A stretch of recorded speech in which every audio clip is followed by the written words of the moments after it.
नमस्कार दोस्तों।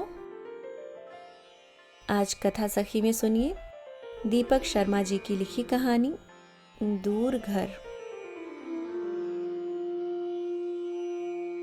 बेटी दामाद की चौथी वेडिंग एनिवर्सरी और मेजबानी एक विवाह समारोह की। अपने बैचमेट के ससुर के बंगले का गेट पार करते हुए बीएल बोल उठा, इधर हम हैं जो अपनी पहली वेडिंग एनिवर्सरी तक में 4 लोग से ज्यादा किसी को न बुला पाएंगे। क्यों नहीं बुला पाएंगे? बेला अपने चुचलहाई भरे चुलबुलेपन को प्रयोग में लाई। पार्टी अपने फ्लैट में नहीं देंगे, बाहर होटल में दे देंगे।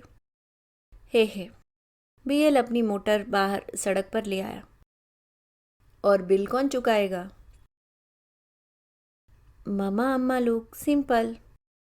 अपने परिवार के नाम पर बेला के पास यही 3 स्त्रियां थीं, माँ, ममा, नानी, छोटी अम्मा और माँ की नानी बड़ी अम्मा। हाँ, कहाँ से देंगी? अम्मा लोग की संदूकची में अभी भी बहुत धरा है सोना, चांदी, रत्न, मणि, जवाहर। देखा नहीं तुमने? मेरे इस रूबी सेट को आज कितने अतिथियों ने सराहा। बल्कि तुम्हारे उस बैचमेट की सासी ने तुम्हारे सामने मुझसे कहा था, ऐसा खालिस लाल आजकल देखने को कहाँ मिलते हैं। पनहारे तुम्हारे किसी पूर्वज ने अपनी बेटी की जर खरीद में पाए हों। यू आर हॉरिड, बेला तुनकी। हालांकि उसकी ममा अम्मा लोग के दुश्मन अक्सर यह कहते हुए पाए जाते थे कि उसकी छोटी अम्मा और बड़ी अम्मा पंजाब प्रांत के एक राज दरबार के सफरी पलंगों की नतोन्नत रखेले रह चुकी थीं। बड़ी अम्मा एक दासी पुत्री रही थीं, जिन्होंने अपनी माँ की संगति में मलिका मुकद्दस को नहलाते समय एक जानलेवा गोता दिलाया था और इनाम के रूप में राजा ने उसे अपने दरबार के देवड़ीदार की पत्नी का दर्जा दिला दिया था। फिर दरबार के अफसर कला से जब उनकी बेटी बेला की छोटी अम्मा से भेंट हुई थी, तो एक गुप्त प्रेम संबंध उनके देवड़ीदार पति की हत्या का कारण बन बैठा था। ऐसे में अपनी गर्भवती बेटी के साथ बड़ी अम्मा अपना प्रांत छोड़ आई थी और उधर कस्बापुर की एक गुमनाम गली में आ बसी थी। बेला की मामा का जन्म फिर वहीं हुआ था, 40 वर्ष पूर्व, और बेला का भी 18 वर्ष पूर्व। इतिहास मेरा प्रिय विषय रहा है। बीएल हंसा। पंजाब का इतिहास मैं पूरा जानता हूँ। उसमें मंगला नाम की एक दासी दर्ज है, जिसे सन 1835 में महाराजा रंजीत सिंह की रानी जिंदा ने अपनी सेवा में रखा था और जो 1839 में रंजीत सिंह की मृत्यु हो जाने पर रानी जिंदा के वजीर भाई जवाहर सिंह की रखेल बन बैठी थी। उसकी बिचवई का रानी जिंदा को अच्छा लाभ मिला था और मंगला का बाप रहा कांगड़े का एक पनहारा। मेरे पिता जीवित होते या कोई सगा भाई होता तो तुम ऐसे कभी न बोल पाते। बेला रुआसी हो चली। मैं जानता हूँ, बीएल ने चुहल की। तुम्हारी मामा अम्मा लोगों ने मुझे इसलिए तो तुम्हारे लिए चुना क्योंकि तुम्हारे पिता मर चुके थे और तुम्हारे सौतेले भाइयों को निथारने के लिए उन्हें तत्काल मेरे पुलिस अधिकारों की जरूरत आन पड़ी थी। बेला से पहले बीएल उसकी मामा और छोटी अम्मा से मिला था। दोनों बीएल से पुलिस सुरक्षा मांगने आई थीं। उन दिनों बीएल उनके कस्बापुर में पुलिस अधीक्षक के पद पर तैनात था और उनकी समस्या सुनते ही उसने उन्हें तत्क्षण एक सुरक्षा गार्ड दिला दिया था। समस्या खड़ी की थी बेला के सौतेले भाइयों ने, जिन्होंने पिता की मृत्यु होते ही इस दूसरे परिवार को अवैध घोषित कर दिया था। जायदाद के कई झगड़े वे कचहरी में तो ले ही गए थे, साथ ही आए दिन चारों स्त्रियों को धमकियां दी जा रही थीं। यू आर हॉरिड, बेला ने दोहराया आंसुओं के बीच। मैंने कब कहा वही मंगला तुम्हारी पूर्वजा थी? बीएल जोर से हंसा। यू आर हॉरिड, बेला दुगने वेग से आंसू टपकाने लगी। पियक्कड़ अवस्था में बीएल की चुहलबाजी अक्सर बेलगाम और निर्मम हो जाया करती। बाद में जरूर वह एक बच्चे के स्तर पर उतरकर बेला को मना लेता, राजी कर लेता, लेकिन उस अवस्था के दौरान कैसी कैसी हुक बेला के कलेजे में किसी छुरी की तरह धस धस जाती। चौराहे से बीएल ने अपनी मोटर बन रहे नए पुल की ओर बढ़ा ली। अपने एक खालिस लाल जेवर उतार कर इधर ग्लव केस में रख दो। बीएल ने मोटर की गति तेज कर दी। यह पुल जिस गांव में से निकाला जा रहा है वह गांव चोर उचक्कों के लिए खास मशहूर है। फिर इधर आना ही क्यों था? चौराहे की जिस पुरानी सड़क से इस नए पुल को मिलाया गया था उसकी ऊंचाई जरूर उसके बराबर चढ़ा दी गई थी, मगर वह चढ़ाऊ उछाल अभी किसी अनाड़ी से तिरछे पांव लिए रही।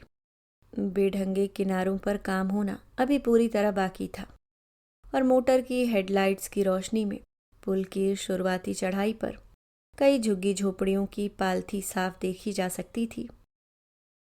20 किलोमीटर के अपने रास्ते में से 7 किलोमीटर बचाने। बीएल हंसा। अपनी चीजें इधर ग्लव केस में रख दो। इधर कोई भी हमारी मोटर को रोक सकता है और उन्हें लूट सकता है। मैं अपना पर्स साथ नहीं लाई हूं, ऐसे में इन्हें रखूंगी कहाँ? कोई भी चीज इधर उधर हो सकती है। इधर उधर कैसे होगी? बीएल का स्वर उग्र हो चला, ठंडा, रूखा और कठोर। ग्लव केस में इन्हें ध्यान से टिका देंगे और घर पहुंचकर तुम्हारे बक्से में रख देंगे। लूटने वाले ग्लव केस छोड़ देंगे क्या? बेला अड़ गई। जिन्हें लूटना है लूट लें। घर पर मेरे पास थोड़ा सामान है क्या? मामा अम्मा लोगों ने मुझे ऐसे ऐसे जवाहरात दिए हैं कि आज की कीमत में वे 5 लाख से कम के क्या होंगे। तुम बहुत जिद करती हो। मोटर पुल की उच्चतम ऊंचाई छूने जा रही थी। इन्हें उतार दो अब। You are horrid. बेला ने अपने लाल जेवर उतारकर ग्लव केस में रख दिए। मैं हॉरिड हूँ?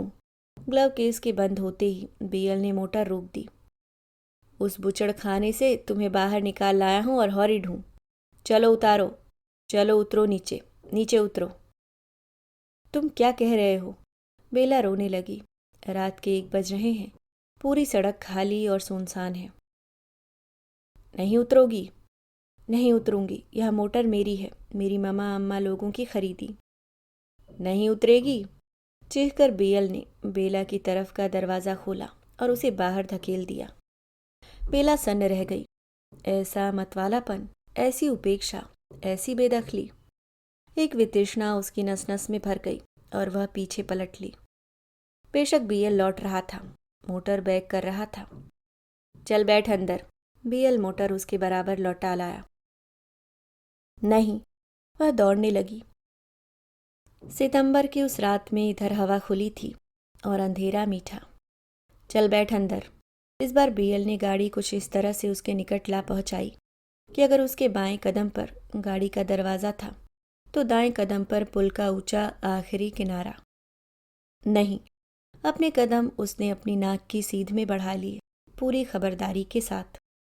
बीएल के साथ जिंदा रहना भी कोई जिंदा रहना था। शिकार पिंजरे की कोई चिड़िया थी वह, या किसी चूहेदानी की चूहिया। आज तू मरेगी। बीएल ने मोटर का हॉर्न बजाया, बहुत तेज, गरज जैसा, धमकी भरा, अनुनादी। उन ध्वनि तरंगों ने मानो झक्कड़ का काम किया और बेला के कदम उखाड़ फेंके। वह नीचान में गिर पड़ी। बचाओ बचाओ। बीएल अपनी मोटर से बाहर निकल लिया। बचाओ बचाओ। अकेले सुनसान पुल पर उसकी आवाज पोयों चली और विलोप हो ली। इस शहर के खुफिया विभाग में मैं एसपी हूं। निकटतम पुलिस चौकी नजर आते ही बीएल वहां पहुंच लिया। जीप नहीं इधर कोई? चौकी के सभी कांस्टेबल और हवलदार बीएल के पास चले आए। आदेश सर। मोटरसाइकिल ही हमें मिली है सर। चौकी इंचार्ज सा दिखने वाला बोला। आदेश करें, कहाँ जाना है? उधर उस पुल से नीचे। कैसी वारदात है सर? चौकी इंचार्ज ने पूछा। मैं तुम्हारे कप्तान साहब का बैचमेट हूँ। बीएल ने अपनी जेब से अपना पहचान पत्र निकाल लिया। उनकी शादी की आज 4थी वर्षगांठ थी। जी सर, उनके ससुर जी के बंगले पर बड़ी दावत थी। उसी दावत से मैं अपनी मेम साहब के संग लौट रहा था कि वह पुल से नीचे गिर पड़ी। आदेश सर। किसी ने भी कैसे या क्यों न पूछा। मोटरसाइकिल पर तुम उधर पुल के बीच की निचान पर पहुंचो, तब तक मैं भी पहुंच लूंगा। बेहतर सर। इधर महिला कांस्टेबल नहीं कोई? अभी बुलवा लेते हैं सर, वे यहीं करीब ही में रहती हैं और चाय पीने बस अभी अभी गई रहीं। मोटरसाइकिलें कितनी हैं? इस समय ड्यूटी पर 2 ही हैं सर। आदेश सर। दोनों मोटरसाइकिलें बीएल की मोटर के आगे आगे चलीं और नए पुल की उस निचान की दिशा में बढ़ लीं जहां भीड़ जमा थी। जैसे ही भीड़ को पुलिस वर्दियां दिखाई दी, वह तत्काल छितर ली। बेला अचेत थी। महिला कांस्टेबल ने सहारा देकर उसे बीएल की मोटर की पिछली सीट पर लिटा दिया। आदेश सर, इंचार्ज ने पूछा। इन्हें अस्पताल ले जाएंगे, आप सब लोग भी साथ चले। ये महिला कांस्टेबल मेरी मोटर में बैठ लें। बेहतर सर। सरकारी अस्पताल में बेला ब्रॉड डेड का सर्टिफिकेट पाकर डिस्चार्ज कर दी गई। तत्क्षण पोस्टमार्टम टाल दिया गया। हमें अब कस्बापुर पहुंचना है, बीएल ने उस चौकी के इंचार्ज से कहा। तुम इधर कोई पुलिस जीप की व्यवस्था कर लाओ, जब तक ये दोनों महिला कांस्टेबल मेम साहब के पास बैठेंगी। इस बीच मैं अपने घर पर यह मोटर पार करके यहीं अस्पताल लौटता हूँ। खालिस बेशकीमती लाल साथ लिए लिए बीएल कहाँ कहाँ घूमता। बेला की मृत्यु की सूचना शहर के सभी नगर संस्करणों में छपी। खुफिया पुलिस के एसपी श्री बोखेलाल को पत्नी शोक। मृतका का दाह संस्कार दूर घर उनकी जन्मनगरी कस्बापुर में होगा। मृत्यु का कारण सड़क दुर्घटना बताया जाता है। कस्बापुर का पुलिस अधीक्षक भी बीएल का बैचमेट था। शव के साथ बीएल पहले वहीं उसके बंगले पर गया, जिसमें अभी 8 महीने पहले तक बीएल की 2 वर्षीया अपनी ठिकान रह चुकी थी। बेला से उसकी शादी भी इसी बंगले से हुई थी। अपनी शादी में जिस तरह उसने अपने परिवार की भागीदारी न्यूनतम रखी थी, इस बार बेला के दाह संस्कार में वह उनकी अनुपस्थिति शून्य रखना चाहता था। कहने को तो उसके 4 भाई थे, 3 बहनें थीं, लेकिन उनमें से किसी को भी वह अपने सर्कल में मिलाने से घबराया करता। उसके सबसे बड़े भाई पुलिस में एक कांस्टेबल की हैसियत से दाखिल हुए थे। दूसरे नंबर के भाई गांव में खेती संभालते थे। तीसरे नंबर पर बीएल खुद था। चौथे नंबर का भाई अकाउंट्स विभाग का क्लर्क था और 5वें नंबर का भाई उसी क्लर्क भाई के साथ रहता था और एक पीसीओ चलाता था। बहनों में सबसे बड़ी गांव में ब्याही थी, दूसरी स्कूल टीचरी करती थी और तीसरी कंप्यूटर ऑपरेटरी। अपनी शादी में बीएल ने इन्हीं 3 बहनों को बुलाया और भाइयों में से एक को भी नहीं। बेला को दाह संस्कार के लिए तैयार करने के वास्ते उसकी मामा अम्मा लोग के पास जब ले जाया गया तो बीएल संग न रहा। केवल कस्बापुर के मौजूदा पुलिस अधीक्षक की पत्नी ही रही। अलबत्ता बेला के तैयार होते ही बीएल को बुला लिया गया। बेला को बहुत अच्छी तरह से सजाया गया था। उसे देखकर कोई नहीं कह सकता था उसके प्राण उसे छोड़ चुके थे। मालूम भी है बेटे जी। बेला की ममा बीएल को देखते ही उसे एक कोने वाले कमरे में ले गई। बेला जब आई थी तो उसके शरीर के सभी जेवर गायब थे। नहीं, बीएल ने अपने कंधे झटके। मुझे नहीं मालूम। मैं तो इतने गहरे सदमे में हूं कि कुछ भी देख सुन नहीं पा रहा, कुछ भी सोच समझ नहीं पा रहा। लेकिन बेटे जी, यह सब हुआ कैसे? बेला की अम्मा लोग भी वहीं चली आईं। बेला की छोटी अम्मा तो अपनी बेटी की तरह चकाचौंधियानी सफ़ेद शिफॉन साड़ी में रही और उसकी बड़ी अम्मा के दुपट्टे और सलवार सूट का रंग भी चकाचौंधियानी सफ़ेद रहा, बिल्कुल फिल्मी मातम सीन में भाग लेती अभिनेत्रियों की तरह। मुझे नहीं मालूम। मैं अपने ध्यान से अपनी मोटर चला रहा था और अचानक उसने कहा, मोटर रोको। मेरी अंगूठी खिड़की से नीचे गिर गई है। मैं मोटर रोकता हूँ, वह कहती है, मोटर की हेडलाइट्स इधर किनारे पर लाओ। मैं अपनी अंगूठी ढूंढूंगी। अब रात का 1 बज रहा है। हम दोनों देर रात की पार्टी से लौट रहे हैं और वह सड़क के किनारे पर अपनी अंगूठी ही ढूंढे जा रही है, ढूंढे जा रही है। मैं उसे कहता हूँ, भूल जाओ, अंगूठी को भूल जाओ, और वह कह रही है, नहीं, मेरी अंगूठी कीमती बहुत है। कौन सी अंगूठी थी बेटे जी? किसी एक ने ममा अम्मा लोगों से पूछा। बीएल अपनी निगाहें नीचे किए बैठा था। रूबीज के सेट की। हाय हाय, बेला की बड़ी अम्मा रोने लगी। कमबख्त वे लाल जेवर मेरी राजकुमारी को ले बैठे। अम्मा, बेला की छोटी अम्मा ने अपनी माँ को टोक दिया। बात पूरी तो पहले सुन लेने दो। हाँ, बेला की ममा ने जोड़ा। वह अंगूठी ढूंढ ही रही थी। फिर क्या हुआ? फिर क्या? बीएल दहाड़ मारकर रोने लगा। फिर कहर टूटा और वाह, लेकिन जैसे आप बता रहे हो बेटा जी। बेला की ममा ने अपना संदेह फिर व्यक्त किया। चलिए, वह अंगूठी तो गिर गई सो गई, मगर वह तो रूबीज का पूरा सेट पहनी थी, उसके गले और कान की चीजें। मैं नहीं जानता। बीएल ने अपने कंधे फिर झटके। मेरा इधर ध्यान ही नहीं गया। जैसे इधर आया भी हूं तो आपसे यह भी पूछना भूल गया हूं, वे सौतेले इधर आपको दिख तो नहीं करते? दिख करते हैं बेटा जी। बेला की ममा अपनी पुरानी लीक पर दौड़ पड़ी। बहुत दिख करते हैं बेटा जी। उन्हें तो आप सिखचों के पीछे भेजकर ही यहाँ से विदा होना। क्यों नहीं? बीएल ने बेला की ममा की पीठ घेर ली। मैंने अपने इस बैचमेट से तो पहले ही कह रखा है कि आपकी सुरक्षा पर पूरा पूरा ध्यान दे। फिर आप ज़्यादा से ज़्यादा 2 या 3 साल अपने मन को काबू में रखें, सब्र में रखें। इधर मेरी अगली प्रमोशन हुई नहीं कि डीआईजी की अपनी तैनाती मैंने इधर ली। यही सौतेले फिर आपके सामने गिड़गिड़ाते नजर आएंगे। हम तो सब्र कर भी ले बेटे जी।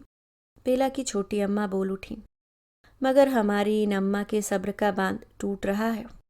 रोज उस दिन को कोसती है जब अपना घर छोड़ छाड़ कर इधर आन बैठी। मुझ पर भरोसा रखें बड़ी अम्मा। बीएल उनके कदमों पर झुक लिया। मैं आपके साथ हूँ और हमेशा रहूँगा, जैसे पहले, जैसे अब, वैसे ही आगे भी। हम जानते हैं बेटे जी। बेला की ममा ने आगे बढ़कर बीएल का माथा चूम लिया। इस पूरी दुनिया में अब आप ही हमारी सब कुछ रह गए हो। लड़की बेचारी इतनी ही अपनी उम्र लिखवा कर आई थी, सो चली गई। आपसे हमें उसे बांधना जो था, सो बांध गई। अभी आप सुन रहे थे दीपक शर्मा जी की लिखी कहानी दूर घर। उम्मीद करती हूँ दोस्तों कहानी आपको पसंद आई होगी। अगर आप चैनल पे नए हैं तो सब्सक्राइब करना ना भूलें। धन्यवाद।